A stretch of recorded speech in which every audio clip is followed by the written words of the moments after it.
I realized I left corporate and I had a resume, like a great resume, Coca-Cola, Apple, Walmart, billions of dollars in ad spend that I was helping work with. And that resume didn't translate to reputation. The people who needed help as entrepreneurs didn't know who I was to them and how I could help. And when you Googled me online, you wouldn't find anything. So that started my journey into personal branding, and I discovered the power of content creation and social media.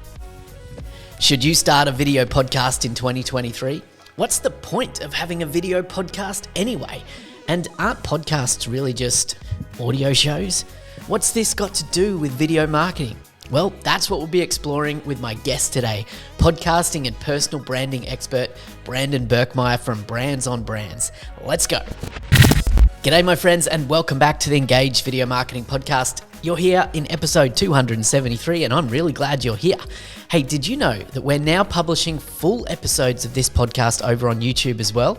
We'll be talking more about this strategy actually in this show, but with more and more focus being placed on podcasts on YouTube and YouTube itself rolling out the podcasts tab across the platform, I'm really interested to see where podcasts go on the channel and how this channel goes with long form podcast content. So if you're interested in checking out the Engage Video Marketing Podcast on YouTube, go to engagevideomarketing.com/YouTube, subscribe, and check it out. But I'd love to know, do you actually watch full podcasts on YouTube? Let me know. I'd love to hear from you in the comments here, or shoot me a DM on Instagram at engage_Ben. So my guest today on the show is Brandon Birkmeyer, a personal branding specialist and host of the Brands on Brands podcast.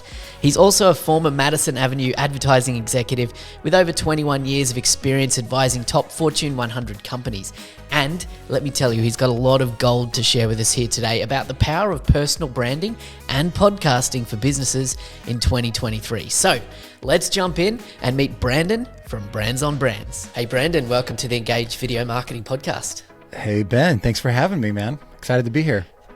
Well, I'm excited to reconnect with you. So we met in person at Social Media Marketing World a little bit earlier in the year, and we had a brief conversation around video and podcasting and building a personal brand in 2023. And I thought, what a great conversation to bring for our listeners here on the show here today. So before we get into that, can you tell me, why podcasting for you and why personal branding for you? What led you into this area of passion? Yeah. Contrary to, I think, what a lot of people's journey is, I wasn't in social media and trying to figure out like how to be a YouTuber or anything like that. My background was, corporate America, and I worked at ad agencies for 17 years. I'm now 21 years into the game. But for those first 17 years, it was just a corporate executive lifestyle. And I was, going to the 9 to 5, regular thing, and enjoyed my work. And what was great about that was I was, working with a group of people at an agency on big Fortune 100 brands and putting together brand strategy and media planning campaigns. But at some point in my career, I started, as you move up the pyramid of corporate life, I started to realize that I was having fewer and fewer opportunities to grow, and started to feel even more so that I wasn't in control of where I was taking my career, that other people's decisions determined if I got a seat at the table or not. And that shook me a little bit. I'm not a risk averse person, so it wasn't natural for me to want to become an entrepreneur, to become a creator.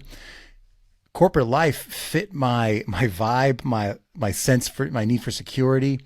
But I would start to see my bosses, the people that were 5 and 10 years ahead of me, starting to have trouble finding jobs. They were becoming fewer and farther between. So because of that, I started to say, what am I going to do so that doesn't happen to me? And said, I guess I should go out on my own and figure out what this is like. And in that exploration of what I could do in my own business as an entrepreneur, as someone who needed to then build a network, because I realized I left corporate and I had a resume, like a great resume, Coca-Cola, Apple, Walmart, billions of dollars in ad spend that I was helping work with. And that resume didn't translate to reputation. The people who needed help as entrepreneurs didn't know who I was to them and how I could help. And when you Googled me online, you wouldn't find anything. So that started my journey into personal branding, and I discovered content creation. I discovered the power of sharing your ideas and your perspective all through this powerful medium of content creation and social media. Yeah. So you, at that time of making that realization, were you then, setting the wheels in motion to leave corporate world and start your own business and become an entrepreneur as well? So was it a personal branding shift and a move into entrepreneurship, or were you starting to build a personal brand while still being part of corporate America? I wish I had. I mean, if I could go back in time to like my 21-year-old self, I'd be like, get out there and start sharing your voice, creating content and building something. But no, I thought I was in it. And then the only idea I had was maybe I'll start my own ad agency. And I, tinkered around with that, started messing with, creating a website and things like that, but still had no like presence on social media, no presence in content creation. So I did zero personal branding. I left corporate saying, okay, I have space now. I have some runway. I have some savings. Let's try to get some consulting clients. But in that, I left and literally no one knew who I was. I had no network to speak of and no reputation. So I had to start from zero. And I didn't go back to corporate. I didn't run back and try to figure that out. I just said, you know what, I'm going to make this work. So I started consuming as much content as possible to learn how to do this. I started trying it. I started blogging. I started creating YouTube videos. I started creating videos for social media. I started, doing social media posts. I started podcasting. I tried all the things, and podcasting was the one that stuck. It was the one that was most natural in terms of me sharing my ideas and getting my voice out of my head. It was the most quick and easy to do it every week and consistently deliver on that. So I stuck with that, and then I added in interviews and solo content and interviews, and it just started to build the show from there. Awesome. So let's fast forward a little bit, Brandon. And so what do you do today, with Brands on Brands, and how do you help people today?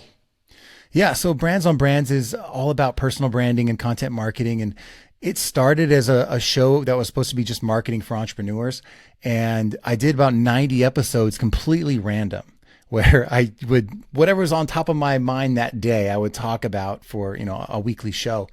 And I realized over time that I wanted the show to be about something more specific. And I looked backwards at my content and realized, like a third of my content was for entrepreneurs, but the other third was deep dives into social media. And the other third was really about personal branding and content for personal brands.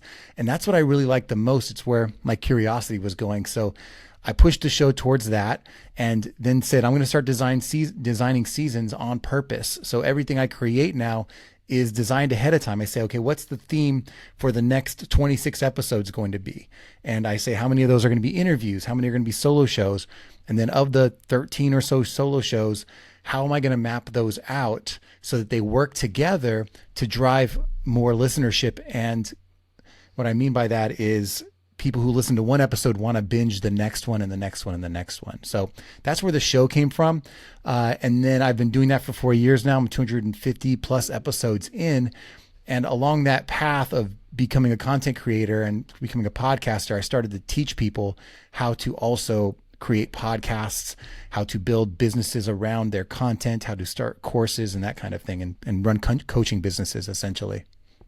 Yeah. Awesome. Cool. So let's think about where we are right now in 2023 here. And, podcasting's been a thing for a while, for many years, I don't know, 10, 15 years. So you might be able to clear that up for me, but it's a long time, right? They've been around for a long time. I think that the interest in podcasting is more now than it ever has been, as far as both from a interest in creating a podcast and interest in listening to podcasts. So what would you say to the person who is in business or looking to build a personal brand about podcasting in 2023? Yeah, I think what I would say to them is, if you're not podcasting, you're leaving a lot on the table. Whether you're in a career and you're an executive, or you're an entrepreneur building your business, or you're a content creator who's leveraging one of the other platforms like blogging or YouTubing, I think if you're not podcasting, you're missing opportunity. So for me, I'd like to be everywhere if I can, right? And The thing about podcasting that's different is it's the one place where when people are consuming the media, they don't leave. When someone starts a show, they listen to almost all of the show, if not all of it, almost all of it. And and I'm talking like 40-minute episodes for the most part. So when you've got them, when they've chosen your show and they've picked an episode that connects with them, they're with you. So being with someone and nurturing them into a relationship, which is your ecosystem, and being able to connect with someone that intimately for that long of a time, it's the most powerful nurturing tool we have out there in media. And I think why it became popular is that it's accessible. Not everyone's comfortable turning the camera on. I love video podcasts, but I didn't start with the camera on. I started with it off so that I could get comfortable using my voice and just not having to look at a camera too, just thinking about what I'm saying.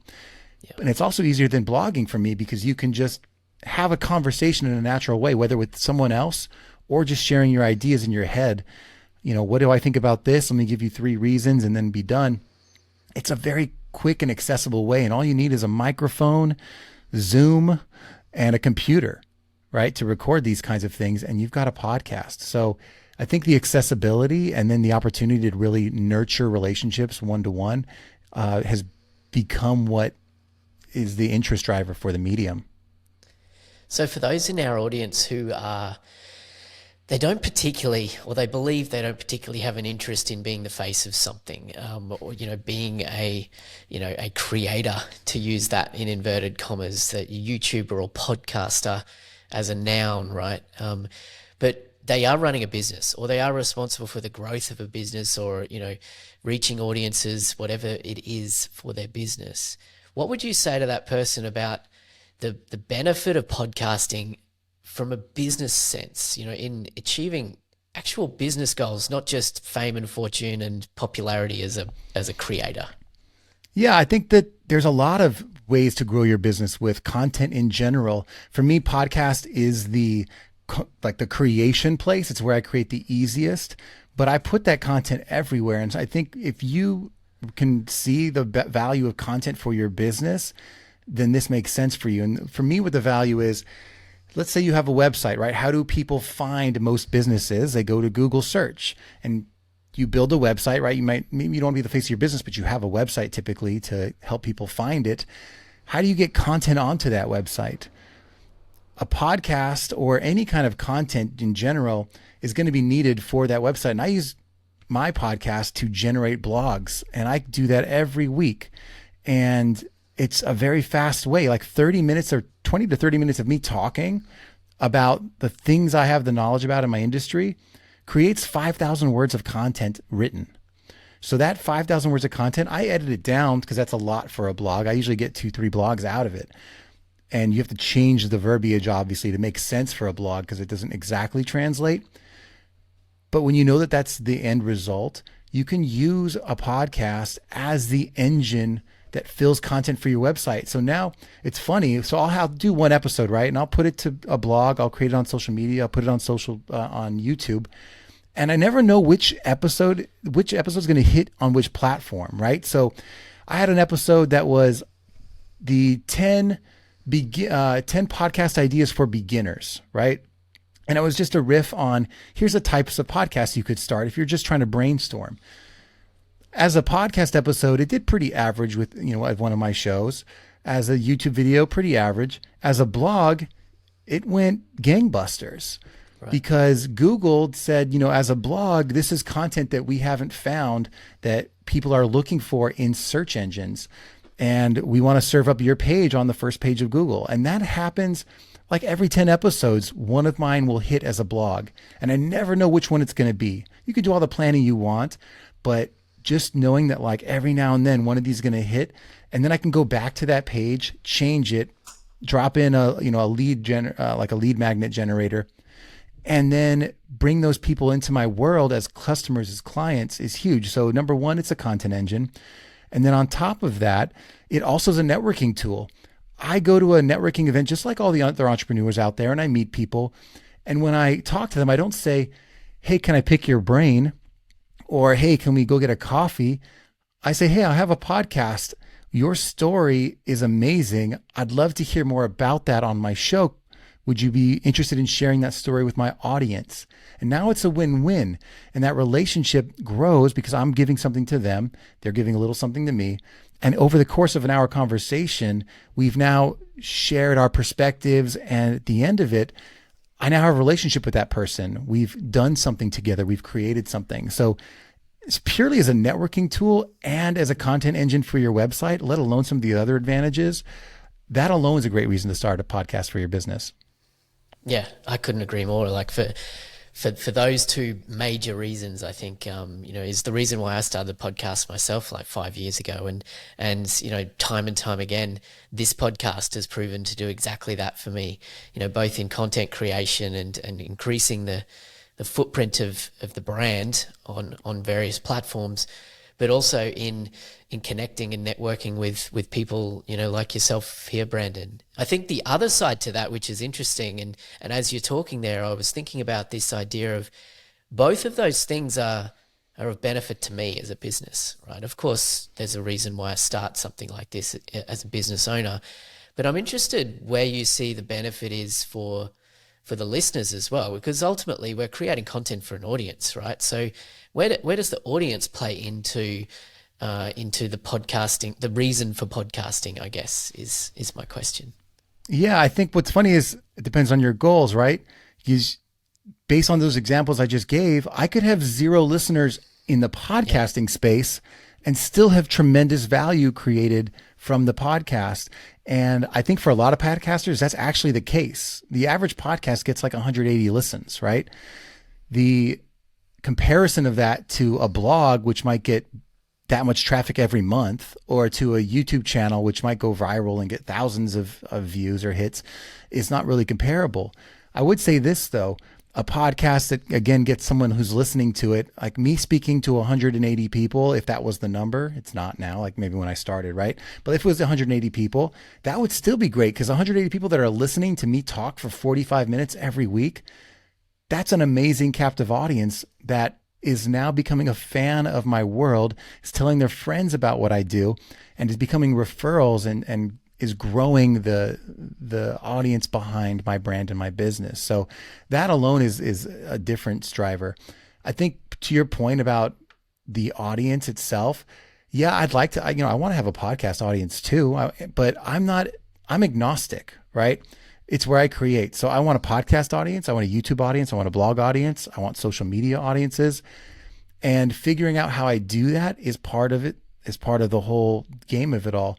But my biggest focus is my email list. So if I'm creating podcast content, I'm thinking, how is this going to help me build my email list? Or how am I going to use my email, use my podcast to actually have conversations in my email list? So I'll say, hey, email list, this is the great content that I created this week on my podcast. So I have something to talk about. It's not just happy 4th of July, have a great week. There's another piece of value that I'm giving to you this week as well, just like I did last week, all through my email list. So it's an ecosystem, and all of it is about how do I bring people in? How do I share value in places where they're actually consuming content?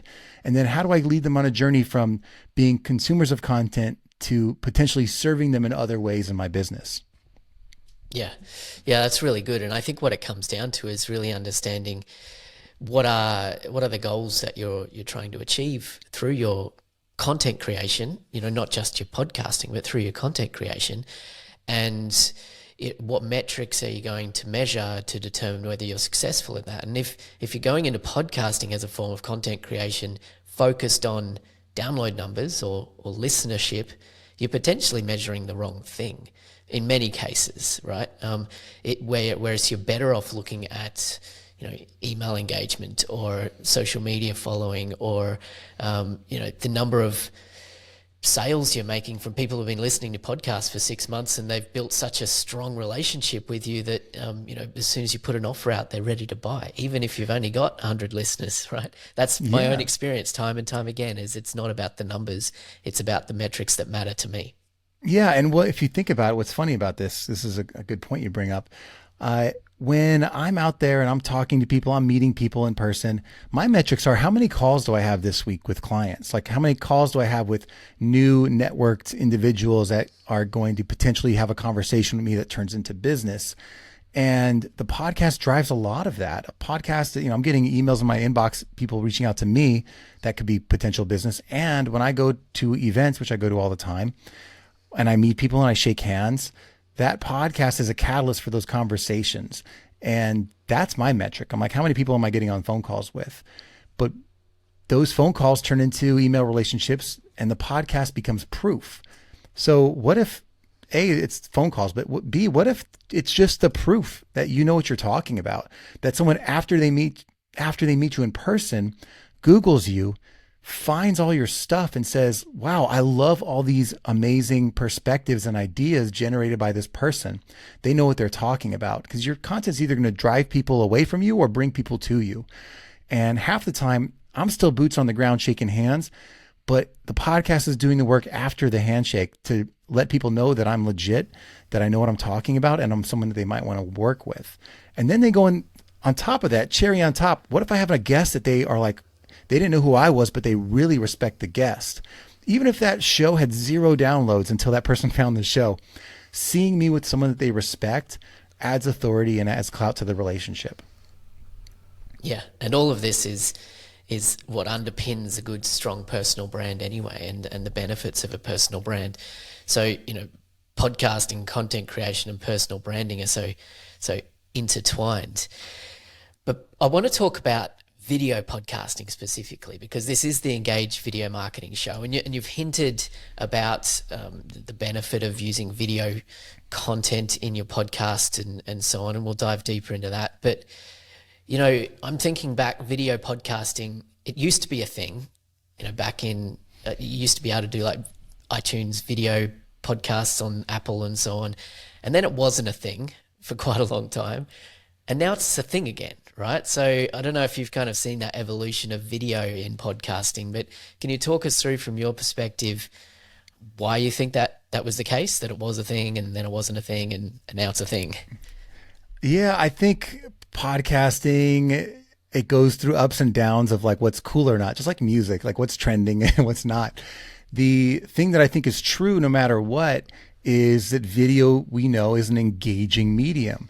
But from a podcasting perspective, depending on the format, like 2 guys doing a Zoom call isn't always the most interesting thing to watch on YouTube, right? So an hour of that isn't interesting. But what started to happen? Well, people who stepped up their game and said, you know what I'm going to do? I'm going to build a studio, like either, your independent studio, or I'm going to start doing in-person interviews that still, it's the same content, but it looks better. It's engaging because you get to see them interacting with each other. You get to see their body language, and maybe the conversation changes because they're in person with each other. Things started to evolve in that way. And now we're starting to see that that's the modern day talk show. YouTube podcast is the modern day talk show. So it's pretty common for guests to realize they're going to fly into someone's home studio or a studio in their city to have an interesting conversation, to go talk to a thought leader who's built the audience. And now that's become the standard practice.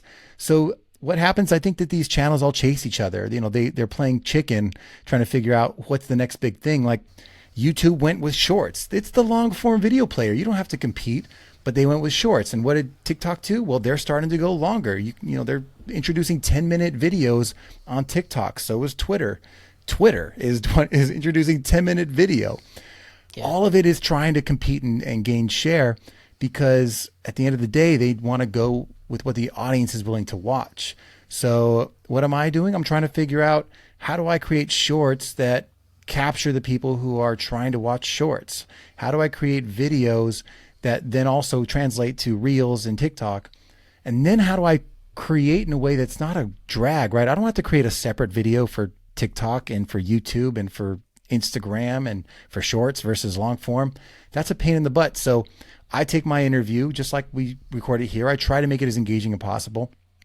But then I look at the editing process and I say, what makes sense for YouTube, for a YouTube podcast? And for me, for my show, it's not going to be the full 45-minute interview. For me, it's going to be 10 minutes of that interview cut down that follows one train of thought, right? Because I cover lots of things in my conversation, but there's usually a great 10 minutes about one thing that is search friendly for a place like YouTube. So when someone's on YouTube, using it the way that they do as a search engine, looking for a how-to piece of content, that aligns really well with how I create content. So if they've on the latest hack on how to create a short, I might have covered that in one of my interviews, and I created 10 minutes just about that. And then I'm in competition with the people who are doing it solo. You know what I mean? So I look at both. I create solo content and interviews. It's not just an interview show, but just as an example, that's how I think about these platforms, is they're kind of playing chicken with each other. And it's my job to see what can I create that the audience is going to be interested in. So like even with my editing, how can I create the first 3 minutes to be amazing and engaging so that they're sucked into the content, and by minute 3, they don't care what it looks like. They just want it to be as good as the first 3 minutes was in terms of the conversation. So those are some of my thoughts. I'm interested to get a little bit tactical with you here, Brandon, because relatively recently YouTube has made a real push into video podcasting on the YouTube platform, and even rolling out the podcasting tab on channels.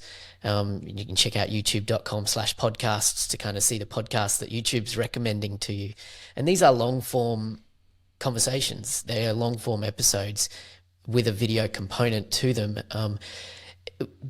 What you're mentioning there around repurposing your longer form video version of your podcast into, say, 10-minute YouTube videos, I think if I'm interpreting you correctly, that's different to like publishing your full YouTube episode as a podcast on YouTube. Do you see the distinction there, or is it a bit too early in the way you're experimenting? No, it's not a distinction. So YouTube doesn't care how long your video is. Like in podcasts, I think what people are doing is they're being lazy. They just want to take what they have in podcast and put it onto YouTube. And that works if you are already popular.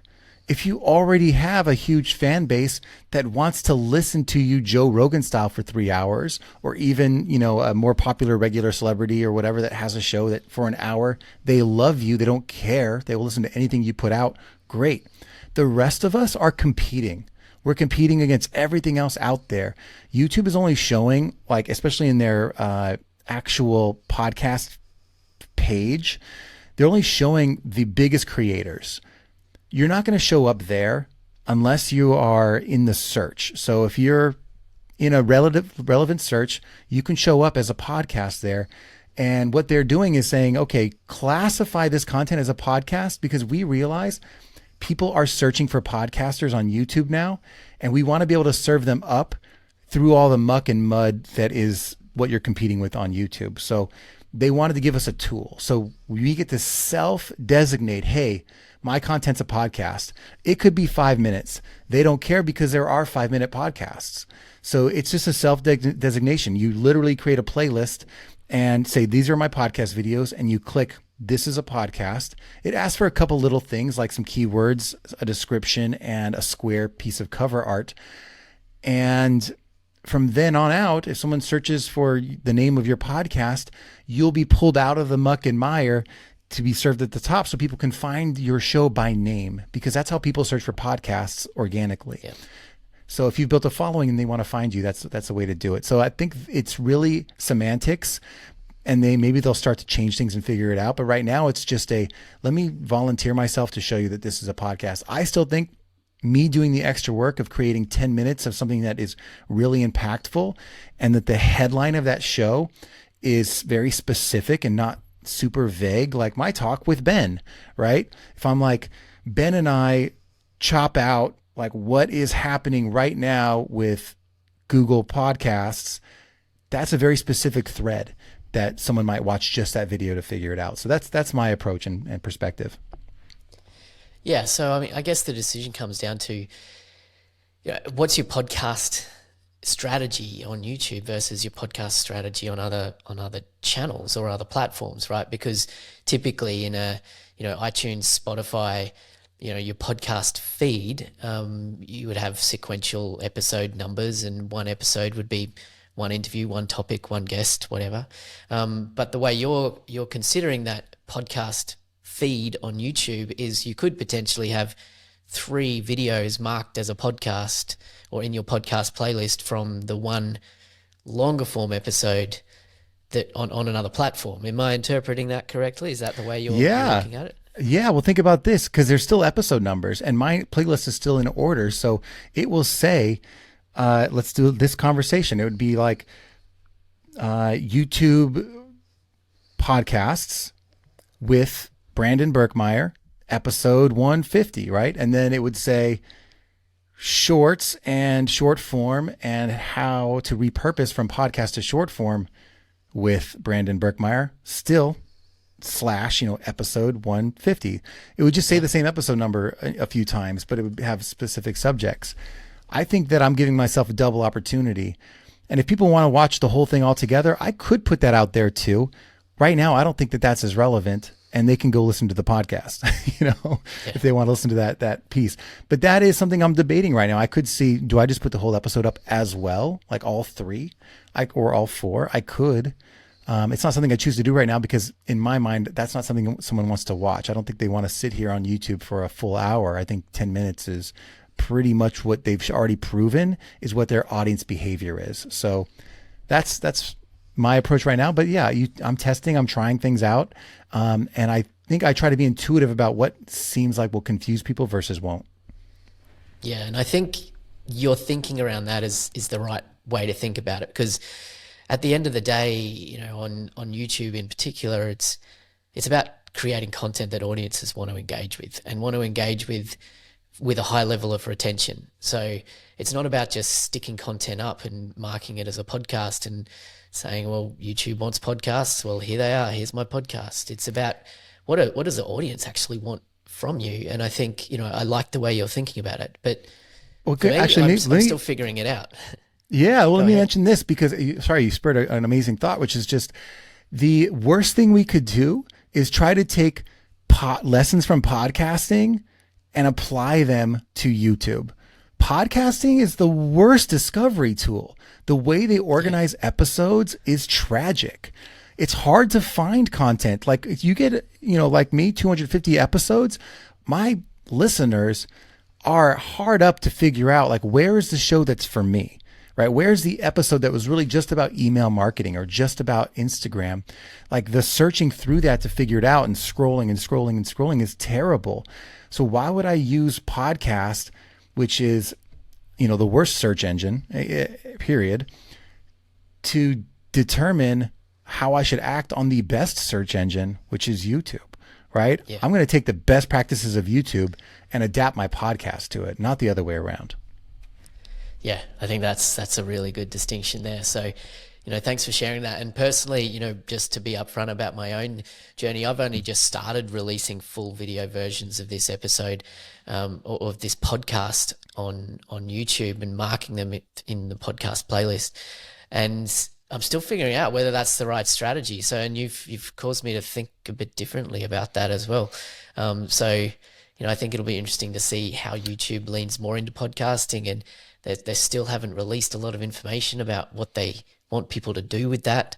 So I think they're still figuring it out as well. Well, we can run a test. Send me the video. I'll chop it up into a 10-minute version. Why don't you'll put your full version and the 10-minute version.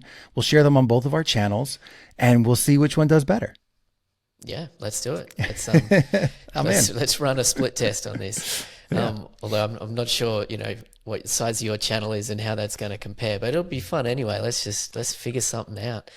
I want to talk about, we talked about, like, obviously the benefit of video podcasting and as far as tapping into YouTube, but we've also hinted at the benefit of using video format when podcasting in order to repurpose content for a whole bunch of other platforms. So how do you think about that process as well in order to create reams of content from one video podcast?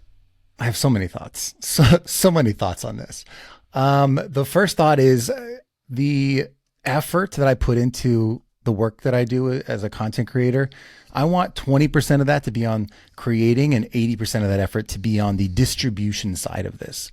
And the one thing I learned working on Coca-Cola, I learned a lot of things, but the big thing I learned is the reason they're such a huge brand isn't always because of their advertising. It's because of their distribution. They are everywhere. You go to look for a Coca-Cola, you're going to find it not just in the grocery stores. You're going to find it at the front aisles. You're going to find it in the gas stations on the way to the grocery store. You're going to find it in the movie theaters, at the theme parks. You're going to find it everywhere you're going, and in other countries. If there wasn't infrastructure even, they went out and built it so that they could be in those other countries. I think about my content like Coca-Cola thinks about their distribution. I want it everywhere, and I'm going to build everything I need to get it into those places. So from a repurposing standpoint, I'm like, what are I call it rules, tools, and pools. What are the rules or the steps or the approaches or the strategic operating procedures I need to execute converting one created piece of raw footage into all the platforms that I know matter? Long form on the major pillar platforms, YouTube, blogs, and podcasts, and short form across all the social media channels in their best, ways and clips. So I start there. I think about it like that. And I'm like, how do I create as much distribution as possible? That's the rules. The tools part is like, what is going to make my process efficient? How do I use the best, whatever it is, AI or the best program, and make my stuff look as good as it needs to look in the way people want to consume it, which means maybe I have to add some captions, maybe I have to add some visual effects so that people want to consume it. And then how do I then tap into pools of talent? That was the last piece. So that if I can't get more than 3, 4, 5 things out in a week, how do I leverage other people, whether I need a graphic designer, an audio editor, or some type of social media manager? How do I leverage the power of people to upscale my game? And based on where I'm at in my journey, what I can afford now versus what I could have afforded a year ago versus 2 years ago, that changes. But I always am looking at those 3 things to take the one thing I spent an hour creating to really push it to all these platforms and make the best use of it. Yeah, I love that. Rules, tools, and pools. That's a good, 3-step kind of thought process to walk through whether you're getting started or whether you're further along in the journey. There's going to be different answers at each of those different stages. So that's really cool. Thanks for sharing that. So I'm interested where you are right now. Are you tapping into it? Do you have a whole team behind you to repurpose this stuff, or what's your process right now without going into the weeds? I can go a little bit. So for me, the most important thing, since I start with audio and that was like the hub of my show, I have an audio editor. So that's always the quality there always has to be what it is. I don't even edit the audio for my video stuff because I feel like when you're watching YouTube, you don't notice the things as much as you notice when you're just earbuds in and nothing else. So audio is the first thing. So I have an editor for that. The second thing is I leverage graphic designers every 6 months. It used to be every 3, and now it's 6, to make sure that I have templates and things that I need to keep the look and feel of my show. So that's an off and on thing. But beyond that, the most important thing that I found is I leverage a tool called Descript, which a lot of your audience might be familiar with. The video editors out there are going to hate me because it's, not this high power editing tool. But for what I need and for what I think a lot of people need, we're not creating movie quality Netflix type shows, right? This is good enough. So I focus on, yes, the first 2-3 minutes. I do a lot of extra work, but the most of the show I edit to get that from 40 minutes down to 10, right? I use Descript so I can look, it transcribes it, and then I look at the words and I just delete the words that I don't want, and it edits the video for me leveraging AI technology. So and I can also paste in intros and outros, just copy paste, and it does that for me. I can paste in little overlay videos, all the B-roll, all that stuff, leveraging Descript. So I start there. And then once that process is mapped out, like I have my own process that I built, which is how do I convert this into a 10-minute video? How do I convert it into a blog, into short form? Like how do I find 1-minute clips? I've done all of that in Descript. And then what I did is I went out and I hired a virtual assistant to then follow my exact same steps. And I had to belabor with it, but I'll let you guys steal my secrets right here on the show, which is I started with overseas and everything else. I found it wasn't a social media manager I needed. It wasn't a video editor I needed. I needed someone who was good at editing words because that's my process. So I looked for someone whose primary language, first native language is English, which happened to be US, UK, or, Australia, something like that. I actually happened to find someone in the US and said, okay, here's what I need.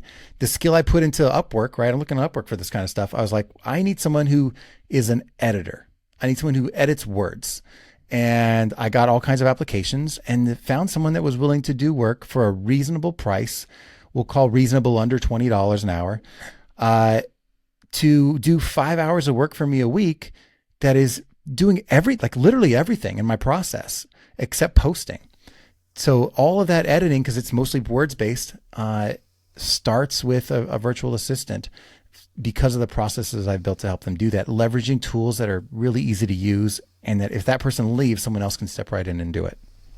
Yeah, I love that. And it can be just so systemized and processed, and as soon as you can, I think as a creator, you got to focus on creating and not on all of that downstream work that can be outsourced, whether it be outsourced overseas or whether it be outsourced to someone in your own country or someone in your own team, potentially, depending on how you've got things made up in your business. So, and when you're Mr. Beast level, you can hire a video editor. You know what I mean? Like save that for when the juice is worth the squeeze. Yeah, right. Awesome. One more direction I want to take this in before we wrap up here, because I just want to, get the most out of our time together here, Brandon.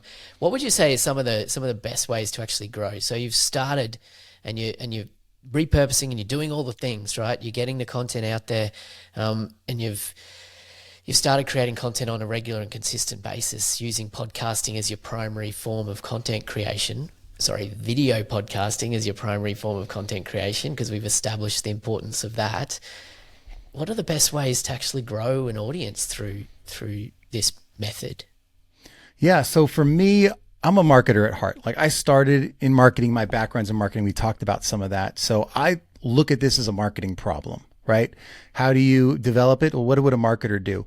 And marketing for me has two components for it. It is messaging plus attention. So those are the two biggest variables anyone can affect in their everyday lives. It's hard to get super tactical because there's a lot of things, but first is your message. Like, what can you do every day to figure out what am I going to do to capture these people based on the thing that is targeted to exactly what they're looking to hear right now? Like, if I want to blow up right now as someone who wants to be known in the marketing space, AI is the topic of conversation, right? Like, that is what you need to talk about if you want to be found, because there's not as much content created about it as are people looking for it. So my message, if it fits, is that, like, a year ago, it was crypto and NFTs, right? That doesn't exactly align with what I like to talk about on my show. So I couldn't tap into that. It wasn't aligned with my message. So you've got to figure out, like, where is your message? How do you tap into what's popular culturally? And yes, cater to some of that while staying true to how you deliver your message. So the creative element is the hardest part. I mean, I know people whose entire, 100 million plus YouTube followings, I've had them on the show. I ask them their secrets all the time. And every time it's one video, like one video that they, tried, popped off in some style, in some way. And that one video that they just now kind of do again in a different way built most of their following, and now they just kind of milk it. And their other videos, like, they get the benefit of those subscribers. So finding and playing with the creative to tap into what's cultural and trending, and to kind of keep messing with it until you find something that people say, oh, this is exactly what I'm looking for. That's the first component. The second is the attention, which is, for me, again, it's all about distribution. It's how do you show up everywhere you want to be. And the only way to ratchet that up is two things. One is, when I create things, I try to create attention assets and focus my attention there. So assets for me are things I build once that continue to have longevity. They're like, Brandon, why do you take the time to convert a podcast into a blog? It's like the one thing that almost no one likes to spend their time on. And it's because it brings me attention. Like, I understand that there's value there, that when I put that blog out there once, it's increasing the relevance of my website. If that blog hits, it's driving me traffic, not just once, but every month. And I'm doing that not just there, I'm doing it on YouTube too. I'm like, what can I start to put here? And yeah, my resources get spread thin, so I can't focus everywhere all at once, but I focused on blog before I focused on YouTube. So those kinds of things, how do I build an attention asset that starts to pay? I built it once and it starts to have a cumulative effect. And now 250 episodes in, that's 250 pieces of accumulating momentum. And then on top of that, there's a paid element to this. If you want to get attention, you can't just rely on algorithms. You have to pay to play. You have to pay to get people to see your stuff. Yeah. $50 in ads will get you tens of thousands of views on your stuff. Isn't that worth your money, considering how much time you're spending on all this stuff? And that's just an example. Whether that's a Facebook ad or a Facebook promotion or a YouTube video promotion, paying to play is important. But then for me, I also try to capture those people. I'm like, how do I then convert those into emails? So again, I have an asset that I tell them every week, I have another show out. So there's an ecosystem here, but it always starts with message and attention. Yeah, I love that. And obviously we could go a lot deeper onto that as well. But, I think the important things there is that it's not just about creating the content, but it's about the 80% of your time that you spend on actually marketing and spreading that content out there. And I think the other thing you touched on there is the importance of getting the long tail of marketing right with this sort of content. Because if you're releasing an episode or a week or whatever your frequency is, and you're just focused on the next bit of content, then you're ignoring those longer tail benefits of blogging and even YouTube now as well. Like, as YouTube leans more into podcasting, the ability for that content to be resurfaced years after it was first published is a much more viable thing now than it ever was. And like you mentioned before, like Apple Podcasts, Spotify, those sorts of platforms are terrible at resurfacing old content. So, I think that if you don't ignore those platforms that allow that long tail, then you'll be in a good place to move forward.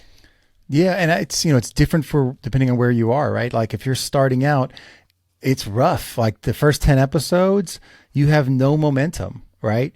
But now that I'm, 250 episodes in, the person that I meet, like even I go to a conference, there's always a bump after I go to a conference. I'll meet 5, 10, 15, 20, 100 people, or if I'm speaking, even better. Then they go and look for me, right? Let's say a couple people look for me. They, to get to know me, are binging my content. So, they hit subscribe. That obviously shoots them a bunch of episodes, and they could go through 5, 10, 20, in a week.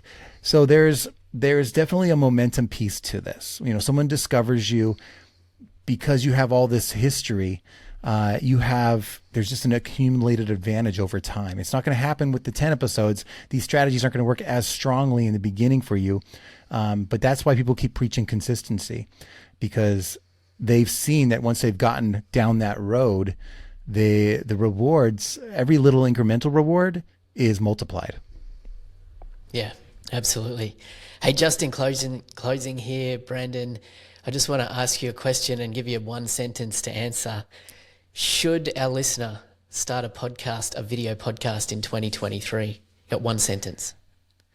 They would be irresponsible to not start a podcast in 2023 if they don't have one.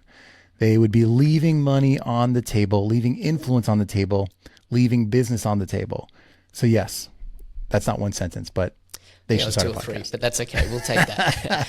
Hey, thanks for that, Brandon. I know you've got a load more content both on your Brands on Brands podcast and in your website and your courses and your different ways of working with people. Where is the best place for people to go and find out more about you and connect further and maybe get some help as they start their podcasting journey? Yeah, I appreciate that. I have an online school for podcasting called Podcast Branding Academy, which would help anyone who's looking to start a show for the first time. But everything you can find on brandsonbrands.com. That's where the hub of everything is, including those courses and my content and the blogs and everything else. So brandsonbrands.com, keep it easy for you. Check it out. Excellent. Brandsonbrands.com is an easy URL to remember. Another easy one to remember is engagevideomarketing.com/273. This is episode 273 of the podcast, and you'll find all the links in the show notes for this episode. Brandon, I appreciate you for coming on and sharing some wisdom, some insight, and hopefully some inspiration for people to get out there and create their podcast if they haven't yet. Awesome. Thanks, man.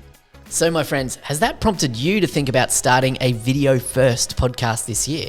Let me know what got your brain ticking in this episode. As always, I'd love to hear from you. And if you've enjoyed today's show, leave a rating and a review and follow and subscribe to the show here on wherever you're listening or watching. I'm Ben Amos from Engage Video Marketing, and I'll talk to you real soon.